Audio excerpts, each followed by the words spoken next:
Të dielën, në të gjitha terenet e Ligës së Dytë, zhvillohet java e fundit e kampionatit 2024-2025, ku dhe zyrtarisht do të mësohen ekipet që do të kualifikohen në Ligën e parë dhe ekipi që do të luan në balotazh. Më pranë suksesit historik është ekipi i Arsimit të Çegranit, të cilin ekip e ndan vetëm edhe 1 pikë nga suksesi historik. Ndihmës trajneri Sajmir Fetaj tha se është momenti për të realizuar një ëndër gjysmëshekullore për Arsimin dhe Çegranin. Arritëm dal nga dal deri tek ndeshja e fundit e këtij kampionati që nuk ka qenë i lehtë, ka qenë sfidues,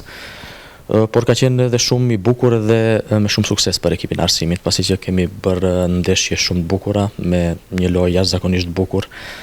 Këtë nuk e them vetëm unë, e thonë edhe shumë njerëz njohës të futbollit, dhe mendoj që nëse ka një ekip i cili do të duhej të kalonte në Ligën e parë, padyshim që është ekipi i Arsimit, duke marrë parasysh atë që kemi treguar gjatë gjithë këtyre 29 xhirove. Xhiroja e fundit është një ëndër gjysmëshekullore për këtë klub dhe nuk kam çka të fshej aty shkojmë në Negotino për të marrë 3 pikë dhe pse jo të festojmë së bashku edhe si kampion.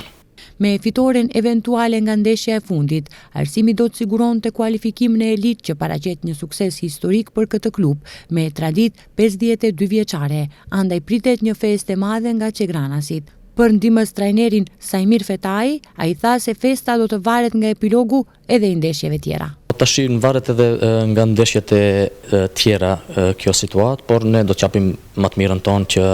dalim fitues nga kjo dhe siç edhe thash, nga ajo që kemi treguar meritojmë të jemi edhe vendi i parë dhe të shpallemi fitues, patjetër që do të ketë një festë të madhe në Çegran për këtë ëndër gjysmëshekullore. Në bazë të vendimit të dieshëm të Komisionit për Disiplinë, ku ndeshja Kozhufi Bashkimi regjistrohet se është luajtur, por pikat nga kjo ndeshje nuk i jepen asnjërës ekip, me çka do të thotë se aktualisht skuadra e Bashkimit mbetet në pozitën e 3 me 60 pikë dhe e ka të sigurt balotazhin për kualifikim në elitë. Pra ndeshja në shtip për Bregalnicën, që ka 58 pikë dhe Bashkimin me 60 pikë, ka domethënie të rëndësishme e për dy skuadrat, pasi ekipi që do të fiton do të luajë në balotazh. Pas këtij vendimi te Komisioni i Disiplinës së FFM-s, tani më Makedonia Gjorgje Petrov ka të siguruar kualifikim në elitë, ndërsa me fitore eventuale kundër Bellasicës do të shpallej kampioni i Ligës së Dytë, ndërsa fituesi i ndeshjes Bregalnica Bashkimi luajnë në barazh.